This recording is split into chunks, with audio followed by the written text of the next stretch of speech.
Gracias por escuchar nuestros audios y podcast en RTVE Play Radio y en nuestra aplicación móvil de RNE.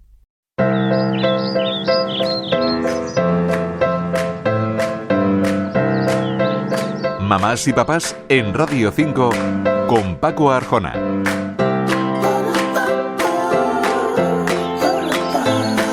¿Quién no quiere que sus hijos disfruten del mejor aprendizaje posible? Es natural querer proporcionarles una buena educación.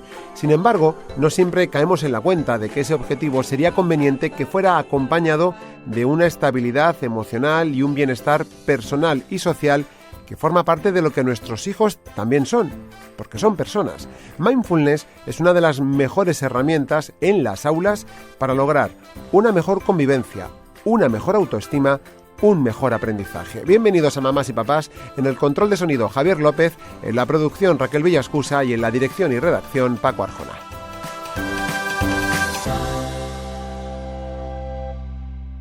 Mindfulness, el silencio mágico. Relajados y todos vamos a decir internamente: me quiero, soy importante en este mundo y me quiero. Me alegro de ser quien soy. Me alegro de ser José, me alegro de ser Iván, me alegro de ser Arantxa. Esto que escucháis forma parte del documental La revolución del silencio mágico, Mindfulness en la educación. Es un elaborado y cuidado trabajo audiovisual en el que se analiza cómo darles a nuestros hijos el mejor regalo que pueden tener para su vida: ser felices enseñando a ser felices, desde niños y hasta la edad adulta. Técnicas que se pueden hacer en casa, claro está, pero que este documental aborda cómo aplicarlo en las aulas, tanto desde infantil como a bachillerato. Jóvenes y docentes desarrollando, por tanto, hábitos saludables de la mente para transformar sus vidas.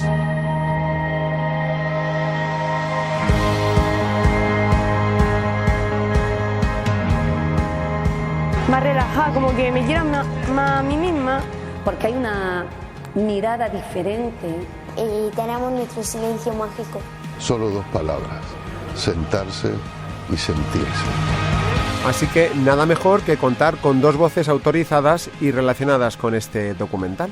Pues yo soy Antonio Castellón, docente, autor y sobre todo un ilusionado de la vida, de crear y de hacer cosas, ¿no? Y recientemente pues estamos estrenando el documental La revolución del silencio mágico, ¿no? Donde hablamos de cómo llevar mindfulness y cómo llevar el autocuidado y la gestión de las emociones a las aulas. Pues Fidel Delgado, que actualmente con 79 años soy abuelo y psicólogo clínico en grado de emérito excelente, y disfruto mucho todos estos temas en casa y fuera, así que me apetece compartir. Bueno, ¿por qué es bueno que se practique mindfulness en las aulas, Antonio? La situación que hay habitualmente en las aulas, pues de un cierto nivel de estrés y de bastante dispersión, es decir, de una circunstancia que es todo lo contrario de lo que se necesita para un aprendizaje eficaz, ¿no? Por otro lado, en la aula lo que hay son personas, tanto por parte de los docentes como los alumnos, ¿no? Y es necesario que desde pequeños pues estemos desarrollando esa capacidad de vernos a nosotros mismos, de gestionarnos, de descubrir realmente cuáles son las cosas auténticamente importante en la vida, ¿no? En lo que nos vamos dando cuenta conforme cumplimos años, pues digamos que de algún modo comenzar ese aprendizaje lo antes posible. Y dentro de las aulas, pues mindfulness va a llevar una mejor convivencia, un mejor aprendizaje, mejores relaciones, mejor autoestima y sobre todo un mayor bienestar, ¿no? Y disfrute de la vida. Hablabas de estrés. En este, yo digo largometraje, pero en realidad me gusta casi decir más documental que ya has estrenado.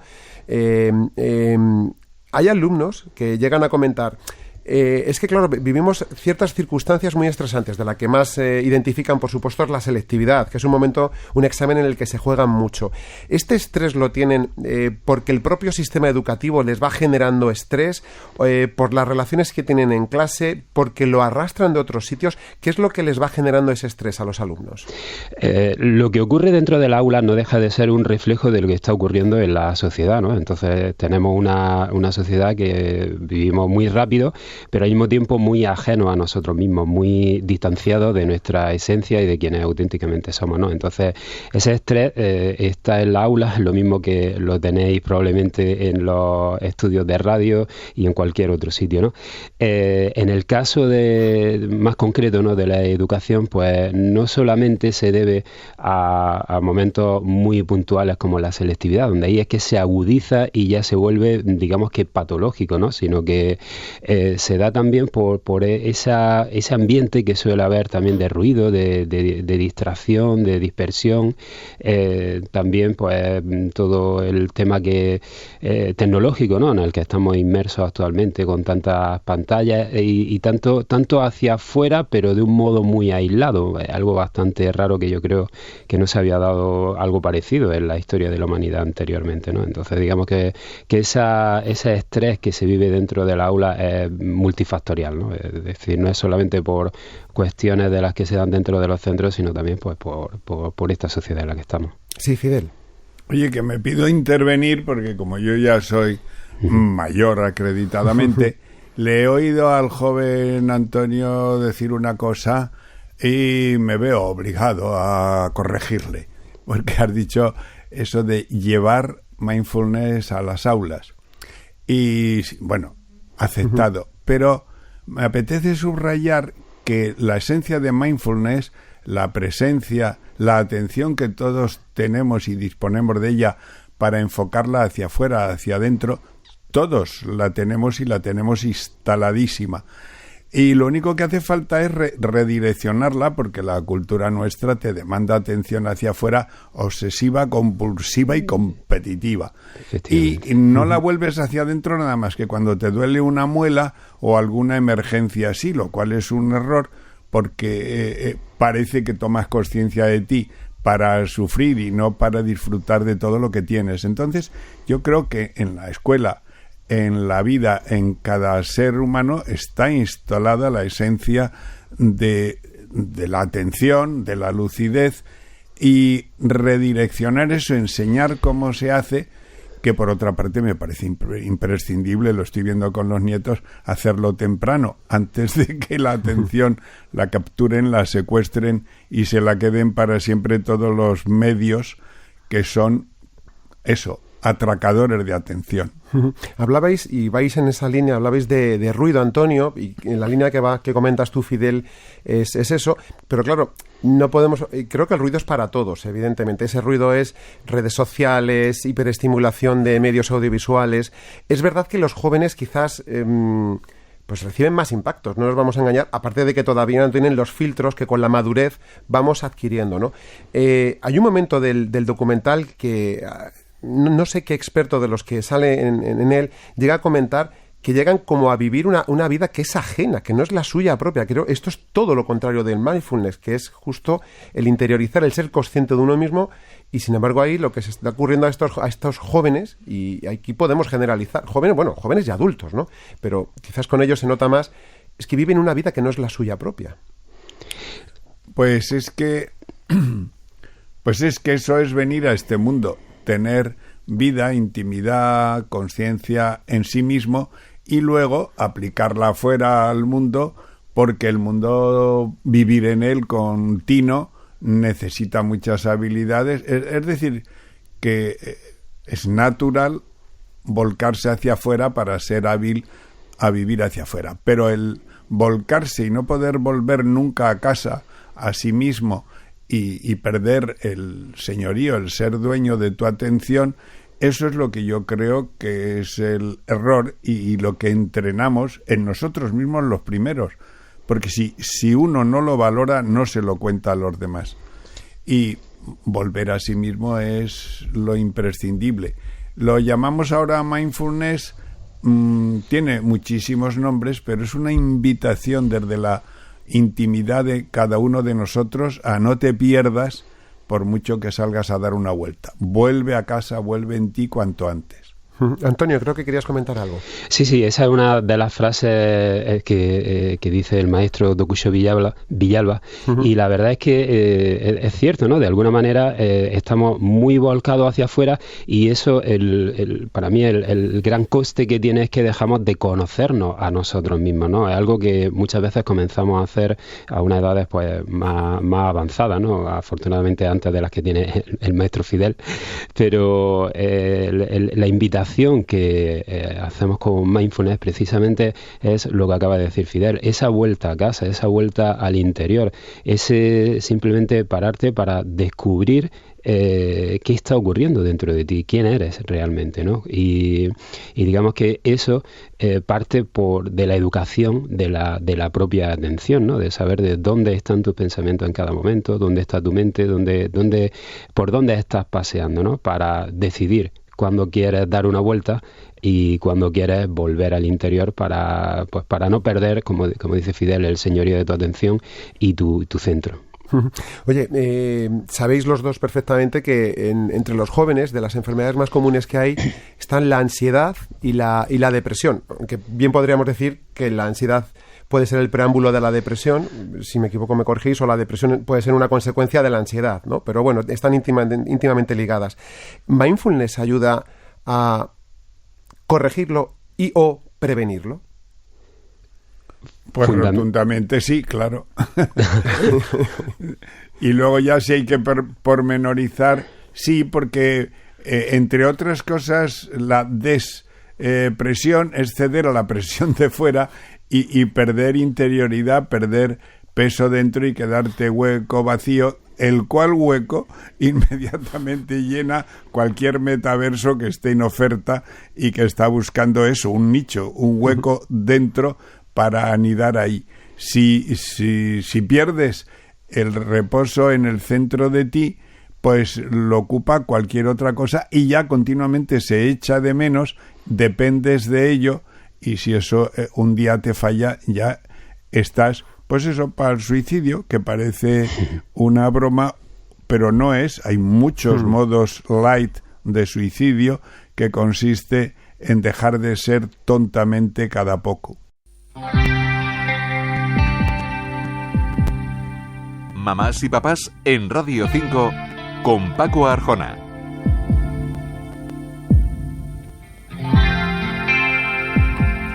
Mindfulness en las aulas. La música que escuchamos es precisamente de este documental del que estamos conversando, La revolución del silencio mágico, como lo son también, por ejemplo, testimonios como estos. Cuando no practico mindfulness, por ejemplo, me canso antes de lo que estoy haciendo. Es como que acumulo y no rindo lo suficiente. Yo lo practico cada día y me sirve pues para un cambio de actitud. Seguimos con nuestros invitados, con Antonio Castellón, él es docente y responsable precisamente de este documental, y con Fidel Delgado, psicólogo clínico emérito excelente. Antonio, al mindfulness desde luego es algo al que todos estamos llamados. Gracias a este documental, ¿qué resultados te han comentado los docentes que han ido consiguiendo a la vez que lo iban aplicando en sus aulas? Estamos hablando, por cierto, desde infantil a secundaria y bachillerato. Bueno, decir que esto se aplica en todas las edades, desde infantil, primaria hasta la universidad, ¿no? Y nuestra experiencia incorporándolo en los distintos niveles pues es bastante positiva, ¿no? Fundamentalmente los docentes lo que refieren sobre todo es una bajada del nivel de estrés tremendo, ¿no? Es decir, aunque que es lo que el regalo de mindfulness, que como dice Fidel, pues es el nombre que le damos ahora, pero realmente pues esa presencia, ese estar en ti, es que empiezas a darte cuenta de que lo que te influye no es tanto lo que hay fuera, no el ruido de la clase o las circunstancias que se den, sino el cómo estás enfrentando tú esa situación, ¿no? Y en este sentido, pues todos los docentes refieren ese, ¿no? Un mayor bienestar dentro del aula. Pero la realidad y el gran regalo que te da esta presencia es una cierta lucidez, una cierta claridad que se refleja en todos tus ámbitos, y el aula no deja de ser un ámbito más de tu vida, ¿no? Entonces ellos también refieren por una mejora en, te digo, pues hasta desde la salud hasta las relaciones personales, las relaciones familiares y todo, ¿no? Porque realmente cuando llevas esa lucidez a tu vida, pues no puedes llevarla a un compartimento sí y a otro no. Entonces la verdad es que esto, y yo como docente, es algo que experimento cada día. Cada vez tengo un mayor estar a gusto, digamos, en prácticamente cualquier sitio en el que estoy. Fidel, sí. Pues en mi experiencia, todo lo que estamos comentando conviene adelantarlo a que sea normal desde críos, desde nenes, porque cuando esperamos a tarde y encima esto se plantea como terapéutico o sanador de averías que ya han surgido, pues llegamos tarde. Los críos nuestros dan gracias por la noche de cómo ha funcionado su cuerpo y se pasean la atención por el cuerpo, los nietos, y dan las gracias por el pie que se ha enderezado después de torcerse y lo que picaba en la cabeza que ya no pica, pero se pasean la atención agradecidos por sí mismos, y cuanto antes dispongas de este recurso, pues es que disponer de él como aprender a leer y a escribir, mientras que dejarlo para más tarde, como hemos hecho a veces algunos, pues es ir tarde. Hay una frase del documental, yo la he traído, me ha llamado mucho. Hay muchas, desde luego son muy sustanciosas, ¿no? Por coger una, porque, ya insisto, son muchísimas. Hay una que viene a decir algo así como: no es lo que el alumno aprende, sino cómo lo aprende. Y por aprendizaje entendamos no solamente los contenidos didácticos, sino todo lo que lleva a la convivencia en el aula, la convivencia en el patio, el respeto a los compañeros, el respeto a los profesores, a los docentes en este caso, en fin, todo lo que aprende un niño, porque es que se aprende a lo largo de toda la vida, pero en esa época los aprendizajes están muchísimo más concentrados. ¿Aprendizaje y bienestar emocional, os pregunto a los dos, van por tanto de la mano? Por supuesto que sí, ya nos dice la neurociencia que digamos que para que se produzca un aprendizaje eficaz es necesario que se den determinadas circunstancias emocionales o neurológicas, por así decirlo. Y esas pues vienen por estar en un ambiente en el que no te sientas amenazado, en el que la amígdala, digamos, no esté tan disparada, y digamos que ese es el sustrato científico, ¿no? O la explicación que vienen a darnos de eso que constatamos constantemente dentro del aula. La frase a la que te refieres es más bien que no es importante solamente lo que aprende, sino cómo está viviendo ese aprendizaje, qué adulto está construyendo, y es el darnos cuenta de que las personas no somos unos compartimentos donde podemos cambiar de programa súper rápido. Realmente estamos desarrollándonos en todas las circunstancias, ¿no?, en las que vivimos, y especialmente los niños dentro del aula están creando una sociedad, están creando unas circunstancias que son la vida en sí, y muchas veces los docentes nos olvidamos de eso, ¿no? Nos concentramos en nuestra pequeña materia y pensamos que eso es lo más importante, y dentro del aula encima además nos concentramos en nuestro espacio de la pizarra, ¿no? Olvidándonos de todo lo que se está dando en ese aula, de que tenemos un grupo de personas que están aprendiendo a ser personas, que están aprendiendo a ser felices, que están aprendiendo a relacionarse, que están aprendiendo a conocerse, que están aprendiendo a resolver conflictos, y muchas veces todo eso lo vamos pasando, especialmente en los institutos, ¿no?, donde tenemos pues 6 horas de clase con 6 profesores diferentes y cada uno llega, entre comillas, y todo esto también muy, muy simplificado, ¿no?, y teniendo en cuenta que los docentes pues en general se dan, ¿no?, pero que cada uno llega a vender lo suyo, ¿no?, a su materia, y lo importante es su materia, ¿no?, y muchas veces nos vamos olvidando eso de que tenemos personas delante que están viviendo situaciones que son la vida en sí y que podemos aprovecharlas para que construyan un adulto mucho más equilibrado, mucho más feliz, como decía Fidel hace un momento, ¿no? Que sea una normalidad el que ellos se conozcan, lleven la atención hacia adentro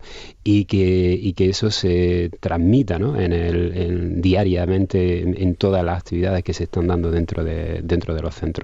Sí, Fidel.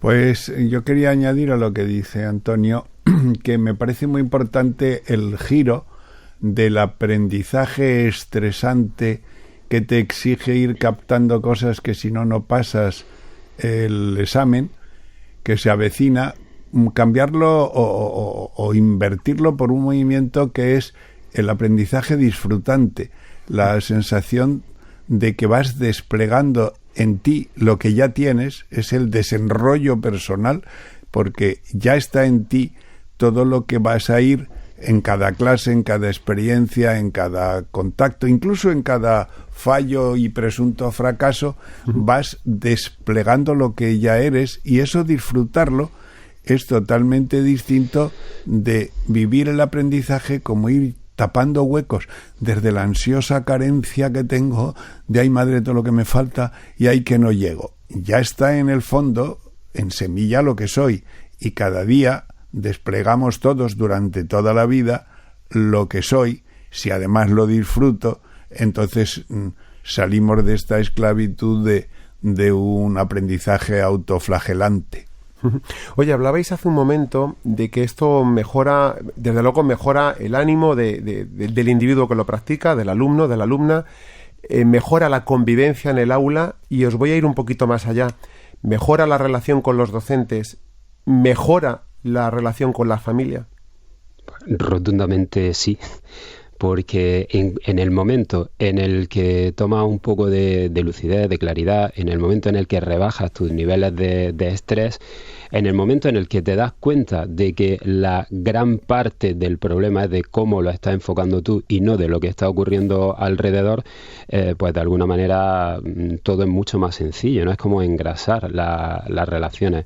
Pero además, cuando en esta conversación, ¿no?, nos referimos a mindfulness, a la presencia, pero hay una parte que es fundamental también, que es la compasión hacia los demás y sobre todo hacia ti mismo, ¿no? Ese deseo de aliviar el sufrimiento de los demás y el tuyo de un modo genuino. Eso hace que realmente las relaciones cambien de un modo sustancial. Ahí sí es verdad que comprobamos que la convivencia mejora muchísimo, y además también la autoestima, que ese es otro de los grandes hándicaps que tenemos. Es decir, recibimos en general en toda la sociedad, ¿no? Tenemos una sociedad que está con unos niveles de autoestima muy bajos, muy pendiente de lo que están pensando los demás de nosotros, muy sensible al rechazo, con una tolerancia a la frustración muy baja, ¿no? Y en el momento en el que cambiamos ese discurso interior, esa forma de hablarnos a nosotros mismos y de mirar a los demás, pues de alguna manera caen las barreras, esas corazas que llevamos a la hora de relacionarnos con los demás. Y en el momento en el que la persona, el alumno en este caso, se siente mejor consigo mismo, las formas de llamar la atención que tiene, las formas de relacionarse son muchísimo más auténticas, muchísimo más sanas, muchísimo más relajadas, y eso pues tiene claramente una transferencia a la relación con los compañeros, con el docente, con sus amigos, con la familia, y como ya he dicho antes, esto lo incorpora y se despliega en toda tu vida. Oye, pero definirme un poquito mejor esto de compasión. Pues, ¿qué es exactamente? Exactamente, podríamos tirarnos, digamos que es un concepto que podríamos desarrollar con mucho más tiempo, ¿no? Pero que básicamente es ese darte cuenta de cómo estar relacionándote contigo mismo y con los demás, cómo hay unos ciertos niveles de autoexigencia, de daño que nos estamos infligiendo a nosotros, que terminamos siendo en muchas ocasiones nuestros peores jueces, y de alguna manera es cambiar eso por un deseo genuino de bienestar para ti y para los demás también. Y eso es algo que podemos cultivar y que podemos desarrollar. De hecho, lo tenemos como semilla dentro de todos nosotros y ha sido fundamental en la evolución del ser humano.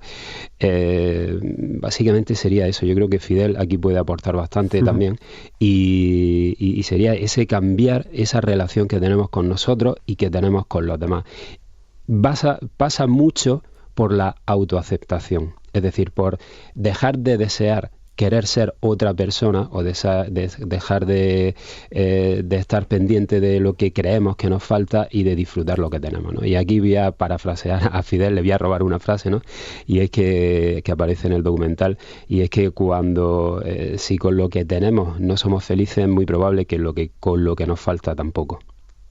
Pues Fidel, la invitación está clarísima. Pues yo creo que yo lo resumiría en que si te conoces profundamente, inevitablemente te quieres. Y como la profundidad de los demás es la misma que la mía, en cuanto a alguien le conoces a fondo, también Exacto. Lo quieres.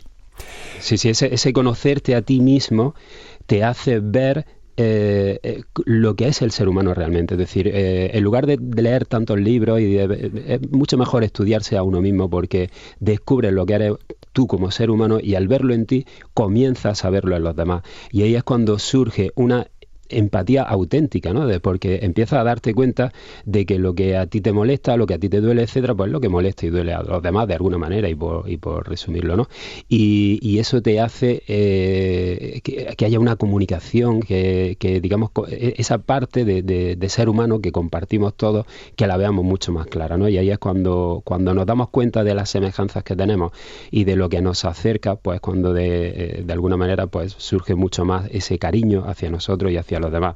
Y hay una palabra también que suelo citar mucho de Fidel, que es la de ternencia. Así que yo creo que también engloba todo esto que estamos hablando. No me gustaría acabar esta entrevista, que vamos a recordar, surge por este documental, este largometraje, La revolución del silencio mágico, mindfulness aplicado a la educación.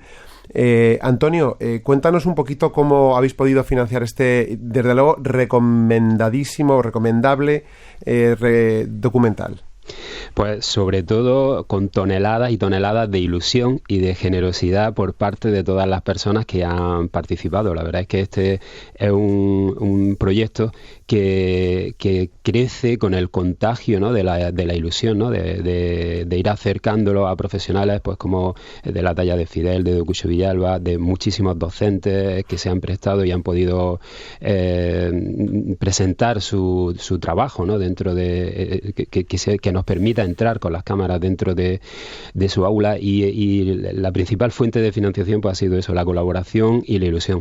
Pero claro, inevitablemente hay una parte de gasto técnico, etcétera, que todo eso pues se ha patrocinado sobre todo con la venta del libro El poder de la educación mindfulness, que edité hace un tiempo, ¿no?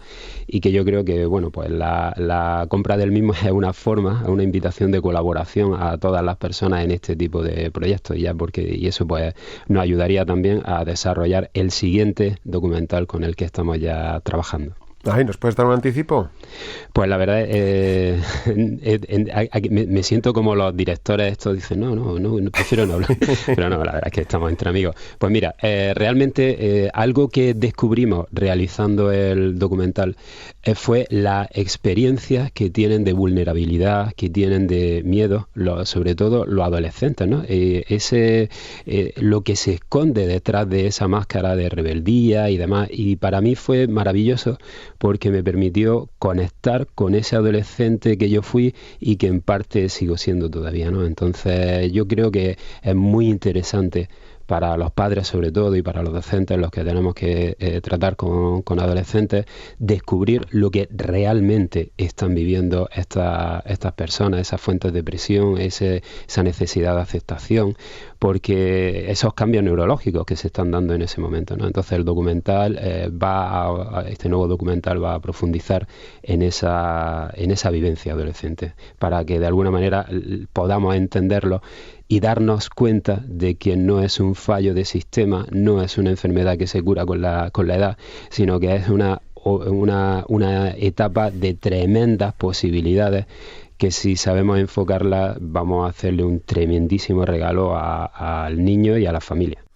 Por cierto, Antonio, que estamos hablando de este documental, La Revolución del Silencio Mágico, ¿dónde lo podemos ver o localizar? El documental La Revolución del Silencio Mágico lo tienen a su disposición en la web del documental, elsilenciomágico.com, y también en antoniocastellón.com, y ahí hay un área del documental donde pueden ver todos los estrenos que estamos realizando en distintas ciudades. De hecho, ya estamos muy contentos porque está teniendo cierta trascendencia en Latinoamérica y se están realizando proyecciones en México, en Colombia, en Argentina, y que cualquier centro, cualquier entidad, cualquier evento que quiera disponer de él, pues es libre de ponerse en contacto con nosotros a través de esta web para organizar alguna proyección o cualquier tipo de colaboración. Y para cualquier persona que quiera verlo, pues tiene toda la información en esta web que acabo de decir, en antoniocastellón.com documental o en elsilenciomágico.com.